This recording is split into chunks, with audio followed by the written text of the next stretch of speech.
Okay, looks like our attendee list is now leveling off, and I will now introduce Jeff Walzak, and he will start our program. Thank you. Okay, fantastic. And as we do every week, we let everybody know that eTruckBiz is not endorsed, sponsored, or anything else by FedEx Corporation. And as we usually do every week, we want to get some good words from Becca. Thank you. So I just wanted to hop on here really quick, basically to go over the complexity that Network 2.0 brings. I talk to service providers like you guys every day. So one of the things that I keep hearing continuously is the struggles that contractors are having that have already gone to the Network 2.0. And the three basic or most common complexities that they're facing are the new service requirements, having to completely change the operational planning and management, the business culture change, getting your BCs and drivers to accept change and adopt new procedures. This is actually a huge one that I've been learning just by talking to everyone. It's a bigger problem than they think.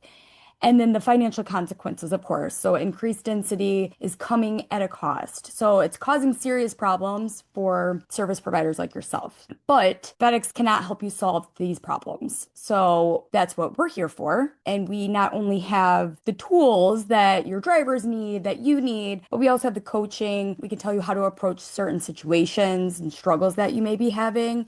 And that all ties in with eTruckBiz, the BGSS, the Business Growth and Support System. And we have different programs for you so that you get the advice you need, the tools, the coaching, and so forth, so that you are operating as efficiently as possible and we can tackle on those problems for you. If you want any details or if you'd like to schedule a session with me to learn more about any of the programs or just eTruckBiz in general, you can scan that QR code to get on my calendar, or you can always email me, becca@etruckbiz.com. Okay, thank you very much. And as we always do, we want to look at the volume from last week. And here we go on the vans. A little bit of an upturn as far as stops go. Not much, but enough to get over the trend line. That's really good. And then the packages look about the same, a little bit over the trend line. So that's good stuff there. On the delivery side, still not back to the trend line. I don't know if you can see this part here, but still not back to the trend line, although there's a little bit of a move up. So almost 1% up there, packages a little bit more. So it's better than going down, that's for sure. So the productivity, dispatches stagnant, but can't have that, guys. We could do it back here. We did 117 stops per dispatch, but why can't we break 98 here? That's a good question. And actually, we're going to talk about some of that stuff here today. That's a problem. So now there's actually quite a bit of news. So first and foremost, hot off the press this morning, last night, whenever this was announced, FedEx is going to partner with something called One Rail. And quite honestly, I don't know too much about who these folks are. I don't know that anybody knows too much who these folks are. It does appear that it's not necessarily going to impact the current network. Basically, you're going to call FedEx. FedEx is going to go through this system, I guess, and get some Uber drivers or something to go deliver packages.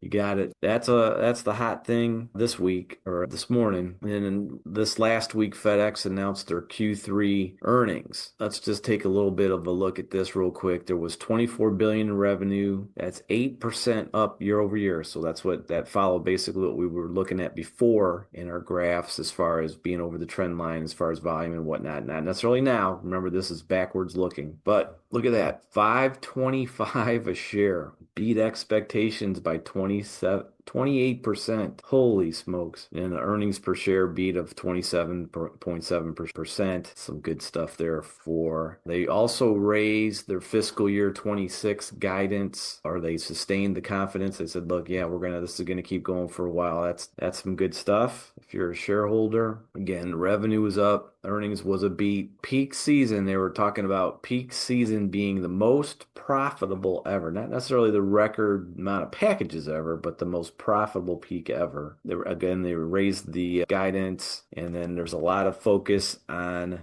the integration of Express in the ground, which is a big deal. It's going to get real. We're right on the doorstep of it getting real intense. It's about 25% or so. So it depends on who you ask when they say 30%, 25%, but they think it's on track for a total integration for 26, or I'm sorry, 27.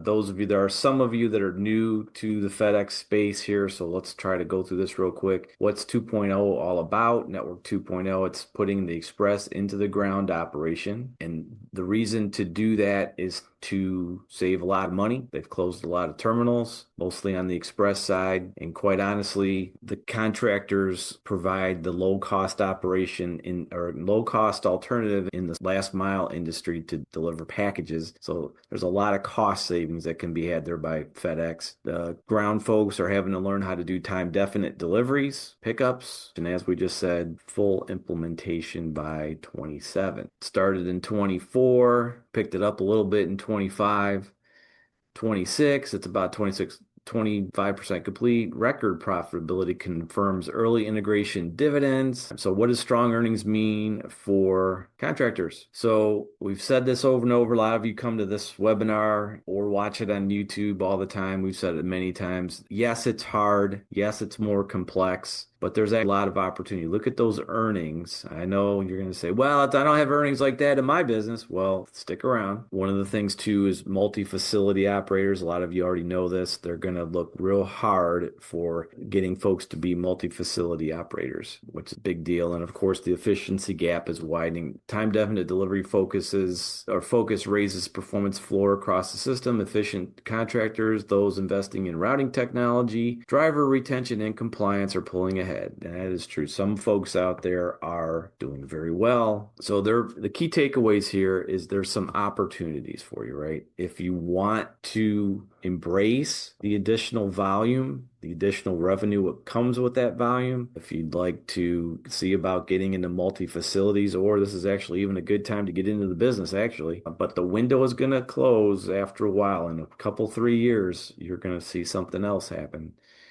We're not going to necessarily get there on that. Okay, now let's talk about something else. I'm going to try to tell you a story here about something that happened a couple weeks ago now, but it seems, and then we talk about to folks about things, sometimes it seems as folks are giving their money away. So what does that mean? So about a week and a half, 2 weeks ago, I don't know if they're on here. I don't know if I want to check the attendee list, and I don't know if they're own up to being there or not, but we had dinner with a couple of contractors. One was somebody brand new to FedEx, to contracting, and had a tough time kind of getting started. We had talked to him before he got started, thought he could do it himself, but he turned around, he got engaged with the entire BGSS system and us, and we got him going. And the other guy is a guy that's been around 8-10 years, and we were sitting there having dinner. Everything was going great, and he's like, yeah, I'm doing better. It's hard. We started talking about, the veteran guy asked me, well, what do a lot of your clients, what do they realize as far as operating margins go, or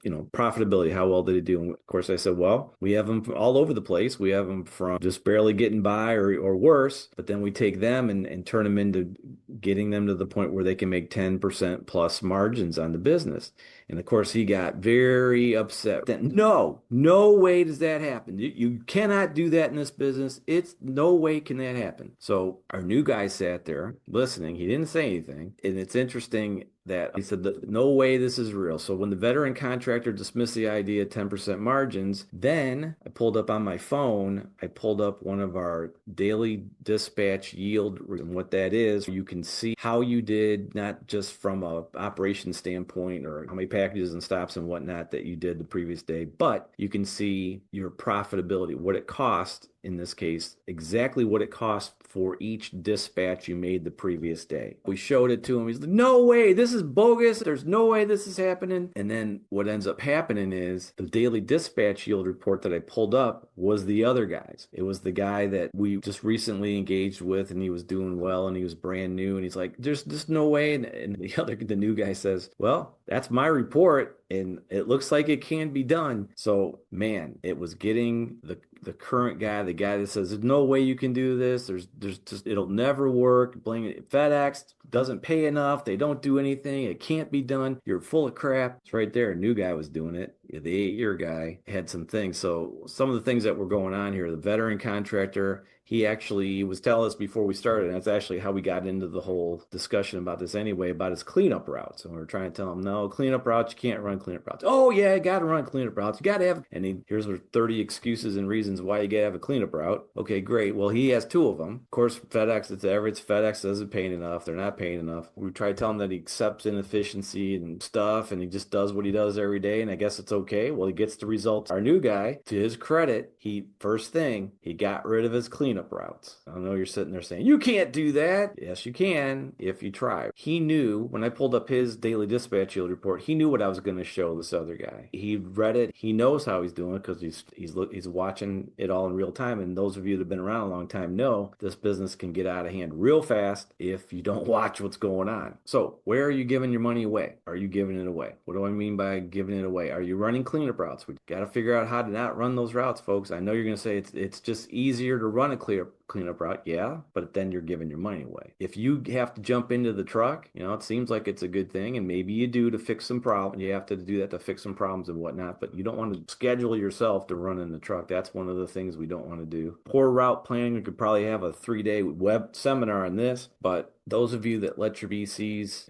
you blindly let your BCs just do your DRO and any kind of other engineering. They may know how to do it, but they're doing it their way, and then their way is getting the results that you're getting. Keep that in mind. And then what we would call normalizing inefficiency, the most dangerous phase in contracting. It's, hey, can't do it. It's how it is. I can't make any changes. No way. Everybody will quit. That's the kind of stuff that will drain the profits out of these businesses really quick. So like we're trying to say here, what's really going on here is something we'll call the belief problem. So the veteran contractor isn't lazy, works hard, always has. He's not incompetent. He's a smart guy. He just believes he can't do it. He just listens to read enough Facebook, read enough anything out there all over the internet. Those people are posting that stuff because they failed, right? Not their fault. They failed, but they're going to blame somebody else. That's what's happening there. Do you want to be somebody that gets on there and blames everybody else, or you want to do something about it, right? So the belief can become a self-fulfilling prophecy.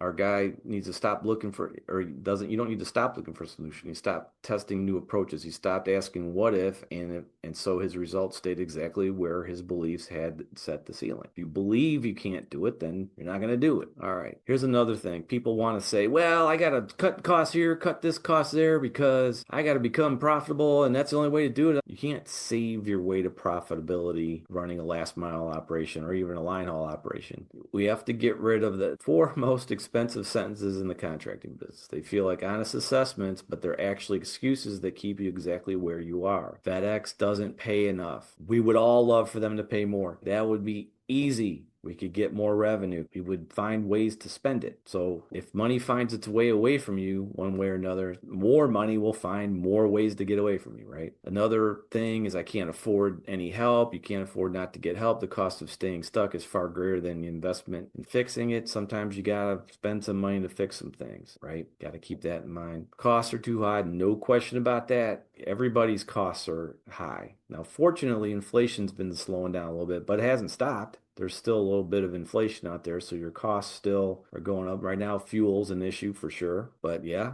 just like I said, you can't save your way to profitability. And then you'd say you want to blame it on the people. Let's talk about some numbers here. Let's stop talking to generalities and look at what the data actually shows. The gap between struggling contractors and top performers isn't a mystery. It's measurable. So the industry average for this segment of the transportation industry is if you can make a 6% or so margin, that's pretty damn good. So if you, even in the LTL side of the house, a lot, if you guys remember Roadway, not about Old Dominion, but JB Hunt, some of those very big LTL carriers, they're operating at 2 and 3% margins, and that's good. But they only get away with that because they're huge. In the last mile segment here, about 6% is the net margin across last mile delivery contractors. The industry average, like it just says, is 6.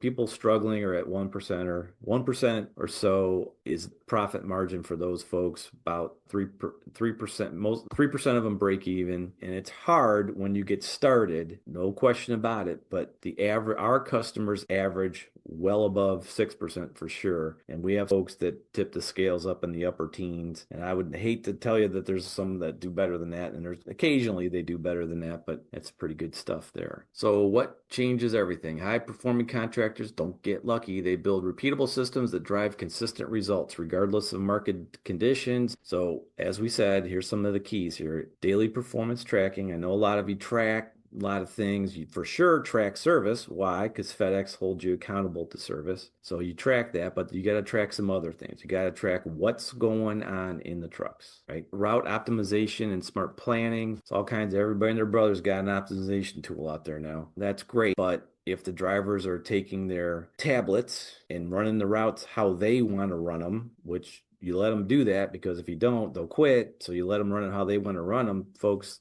There's no point of having a route optimization tool if the drivers will just do whatever the hell they want. So one of the things you can do, though, save a lot, is get rid of those cleanup routes. And then the other thing is that accountability. And this is probably one of the things when you become an eTruckBiz client, we try like hell to get you and your folks to be accountable. And it's in our society today, accountability is kind of a bad term, but for what we're doing here, it has to be. It has to be. And once you get it going, the folks, believe it or not, do want to be held accountable. They want to know how they're doing. They want to know what you think of how they're doing. They actually do need that, right? And then all those things get you in the right mindset. We got to believe we can do it. I know it's hard. Look, I know it's hard. It's not easy. If it's easy, everybody would be doing it. No contractors would ever turn over. Everything would be great. No, it's hard. It's hard to make money, but the point here is, it can be done. All right. I want to try to show you something here. Let's see if I can. There's a new tool. Those of you that are clients, will do this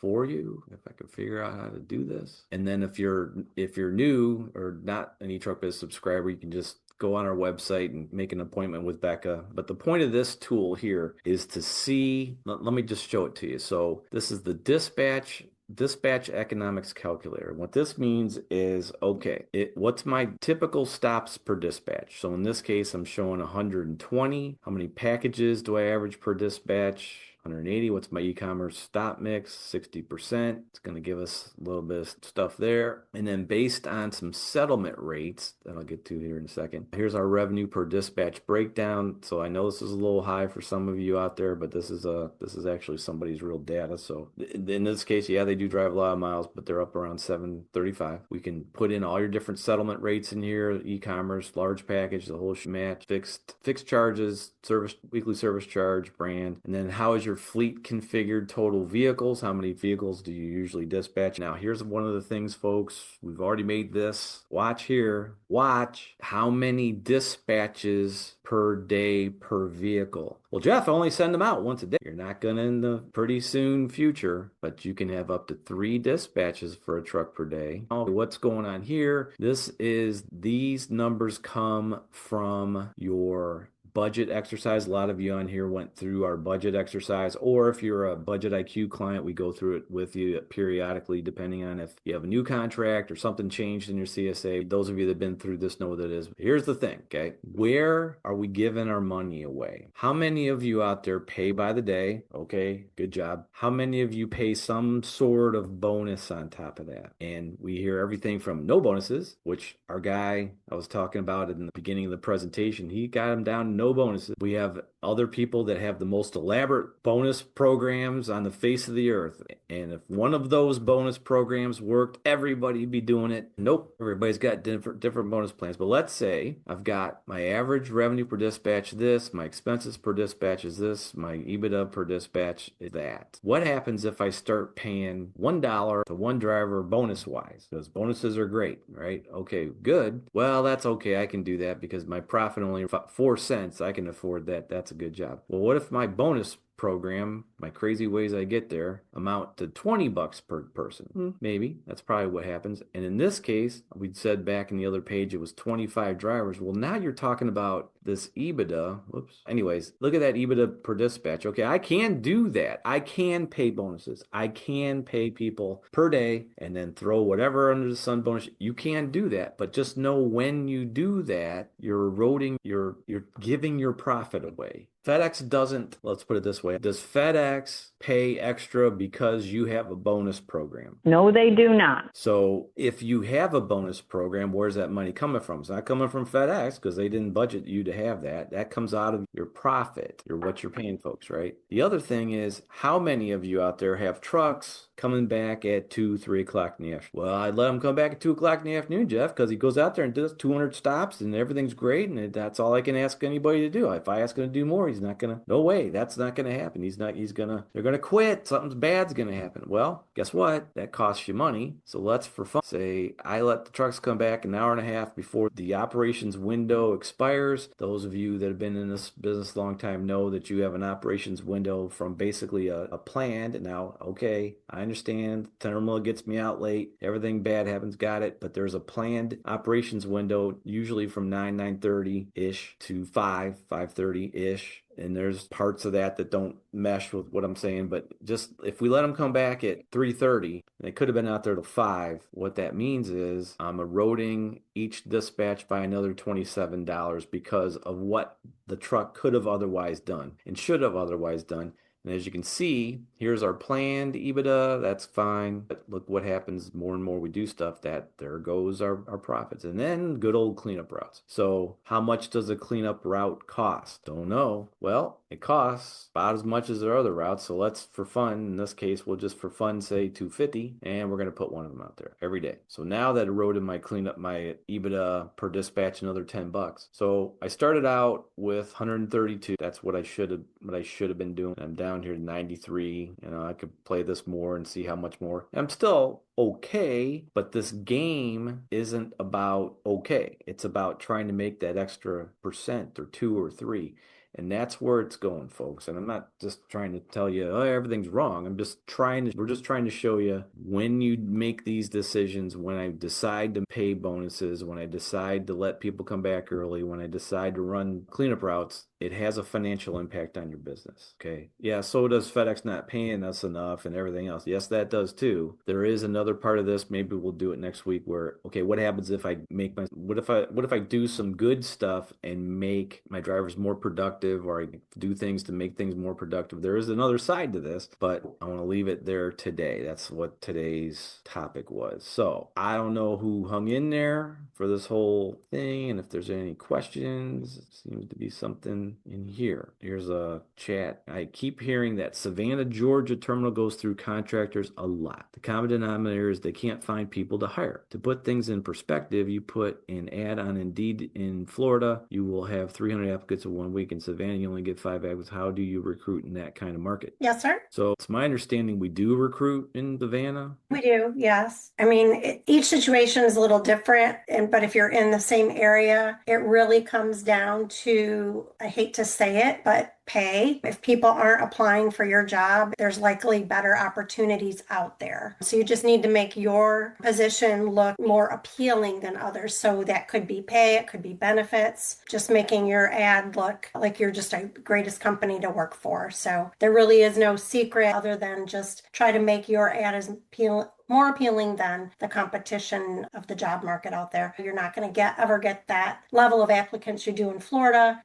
It is what it is. So, we do our best to try to make it the most appealing. So, and keep that in mind, if you're looking to get into the business, which a lot of you are, one of the big things to think about is what is the job market situation where you want to get an operation at. So there's some historically tough places to recruit: Denver, I guess Savannah, wherever. Just that's something you'd want to consider before you get going. Doesn't mean you can't do it, just means it's going to be a little harder to get folks, right? Okay. Does anybody else have any questions or comments? If you want, if you're on this webinar, either live right now, or if you are watching it via YouTube and you want to go ahead and you want to do some, get this calculator going for you, just let's go through and see where the holes in the bucket are, right? And see how much it's costing you. Jeff, is there any certain data that you'll want them to prepare before going through that exercise or anything? I think we just make sure we've got our charges, settlement charges, forgot PCAT information, and then some payroll information. Okay, here's the first thing. If I had $1 for every time somebody asked about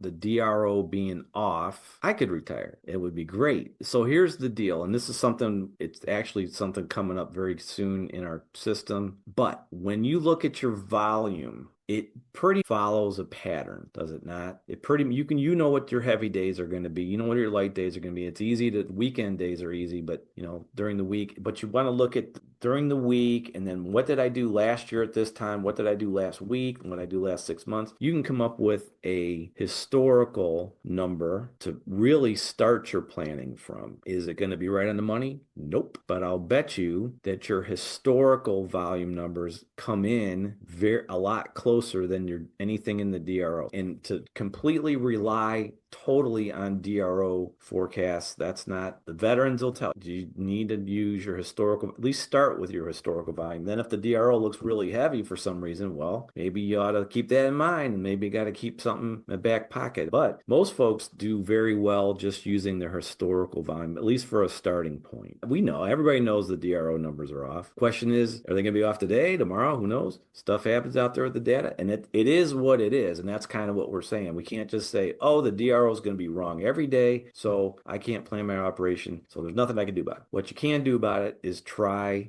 to watch your historical volume and kind of plan off of that first. That'll usually get you in a place where you can adapt after that. I mean, that's, like I said, the veterans on here will tell you that's what they do. Okay. Well, bulk volume causes cleanup. Bulk volume causes extra cleanup routes, which has been unpredictable. Yeah, I understand it's unpredictable. Got it. But what are we going to do about it? And I get it. Bulks out trucks or whatnot. But sometimes, where I was at I'll tell you where I was. I was in Columbus, Georgia. And somebody walked up and said to the BC, hey, I got 87 stops on this truck. I don't know. I can't do it. Well, 87 stops. You're going to be able to do this? Well, I got a lot of bulk in the truck. We went over to the truck to look at it. Guess what? Break down the middle of the truck's empty. No, that doesn't mean your truck's full. It means you got room to go. Jason, I'd be happy to carry on this conversation with you on the phone if you want. You can call me. And I know things happen. What are you going to do about it, right? Okay. Anybody have anything else? Okay. If not, we'll see you next week. Talk to you later. Bye.